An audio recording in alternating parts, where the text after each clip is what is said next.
Amen. In the name of Jesus, Alpha and Omega. Siyanibingelela this morning, bazalwane. My name is Enigma. Today is 5 zika-October. So abazalwane bathi manje awusasithumeli ama-message na WhatsApp messages. Bazalwane, ngakhuluma mina 2023 ngathi kini angeke ngikhulume indaba uNkulunkulu angakhulumanga.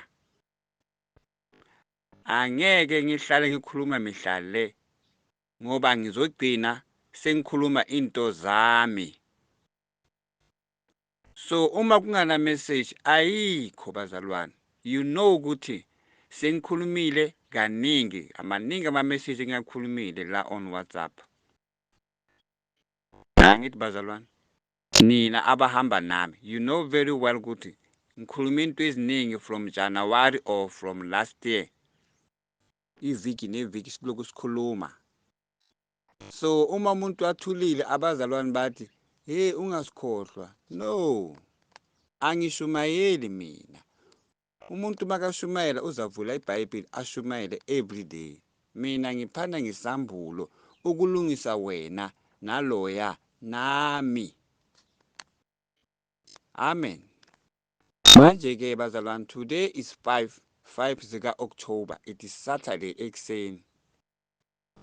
Manje ngifuna ukunitshela le ndaba le engiyibonile this week in my room la ngilala khona this week.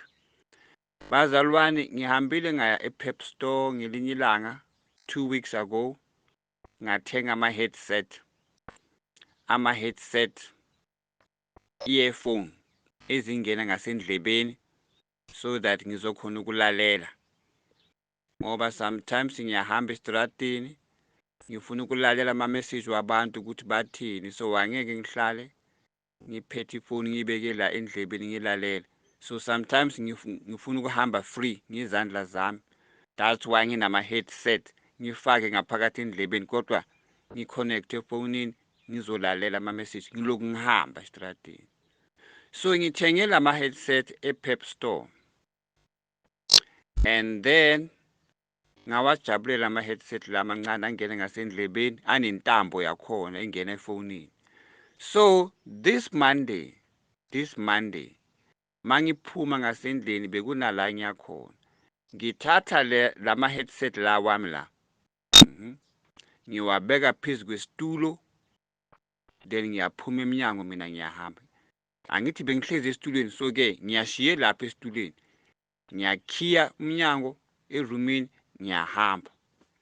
Mase ngibuya ntambama ngingena ngasendlini ngithola ukuthi ama-headset wami nanga ahlezi la ngiwashiye khona, akawelanga phansi, ahlezi la ngiwashiye khona. Kodwa mangithi ngiyabheka akhathiwe, asikiwe, cut ama-piece. Ama-headset wami intambo le yakhona le black ikhathiwe 1 2 3 4.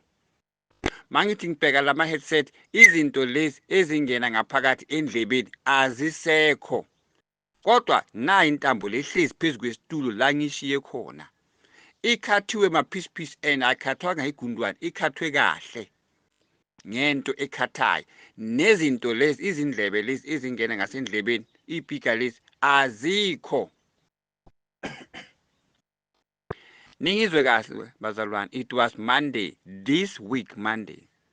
And then ngo-Wednesday ngahamba ngaya Pep Store futhi ngathenga the same earphones, headset lawo, earphones, yes. Ngawathenga futhi ngoba for mina akhala kahle.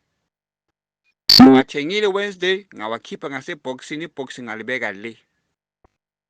Likhona ibox ngilibekile. So intambo lezi ngazibeka phansi la ngilala khona mats la phansi. So ngibeke la phansi and futhi la phansi la kune cable la ngifake khona ama plug i2 la ngifake khona iplug la ngicharge khona ifone.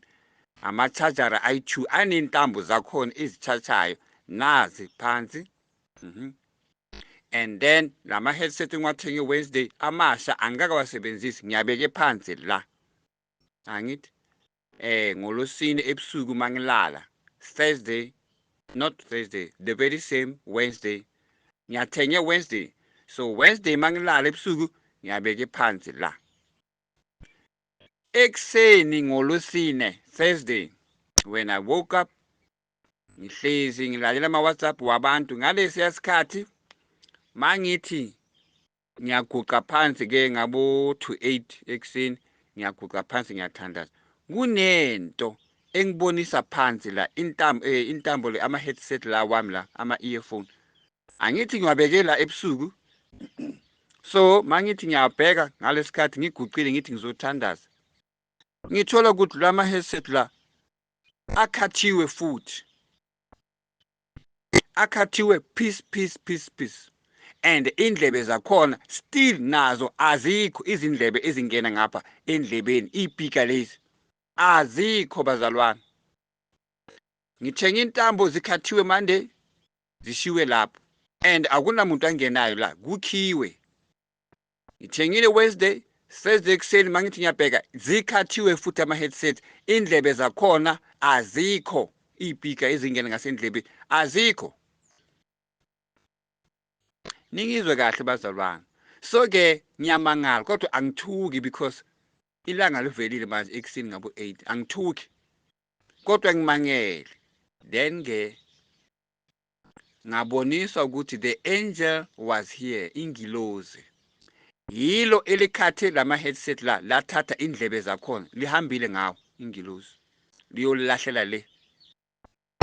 Ingilozi lingenile roomini yami yakhatha ama-earphone la on Monday, yakhatha futhi Wednesday night mangivuka Thursday ekuseni, intambo zikhathiwe, indlebe azikho. And akusigundwane, umuntu okhathe kahle, that was the angel. Why? Because uNkulunkulu uyangikhuza ukuthi ungafaki lezi zinto lezi ngasendlebeni, lezi zinto lezi zingcolile. This one le esikhathiwe lezi, angikhulumi ngalezo zakho, ngikhuluma ngalezi zami. This design le engithengile le. Ngoba bazalwane ziningi izinto esisithengayo thina sisebenzise njengabantu, njengabazalwane, kanti ezinye zazo zila ukuzodamage wena. So ingilozi lakaNkulunkulu lingenile, ngihlala ngiyi-1, I told you. So likhathe ama-earphone lathatha indlebe lahamba ingilozi, angel, Wednesday and Monday. Zikhathiwe intambo lezi, cut zabekwa khona lapho la ngizibeke khona. So ngiyabona, oh, the angel was here. Zikhathile zahamba nendlebe, iipika azikho ama-earphone azikho, because ngiyaboniswa awufanelanga ukuthi usebenzise lezi zinto ufake ngasendlebeni. Lezi zinto zenza umsindo ngasendlebeni. And njengoba zenza umsindo, mina ngihlala ngiyi-1, uNkulunkulu makafuna ukukhuluma nami akasakhoni ukukhuluma nami ngoba ngifake izinto ngasendlebeni eziyenza umsindo. Iipika lezi mazingene ngasendlebeni, mina ngilalela ama-message angithi. So nasebusuku mhlawumbe ngisalalela, so angeke ngimuze uNkulunkulu makakhuluma. That's why athumele ingilozi lizokhatha indlebe kulama earphone. Ihambile ingilozi ngale ndlebe lezo. Kayi-2 in 1 week, Monday and Wednesday night. Ningizwa kahle bazalwane? Why? Because uJesu ufuna ukungibonisa ukuthi angeke ngikhona ukukhuluma nawe ufake lezi zinto ngasendlebeni, or lezi zinto lezi usifaka ngasendlebeni zizomosha indlebe yakho wena ukuthi ungasangizwa mangikhuluma nawe wena Enigma. So bengithi nginitshele bazalwane, angiyazi ukuthi bangaki abantu abafaka ama-headset ngasendlebeni balalela anything ebalalelayo efonini zabo, I don't know. Kodwa ke mina sengikhuziwe this week kabili ngithi izindlebe ear, the speaker ezingena ngasendlebeni zithathiwe, azikho, intambo zishiwe phansi. Ubani ayenza lento le?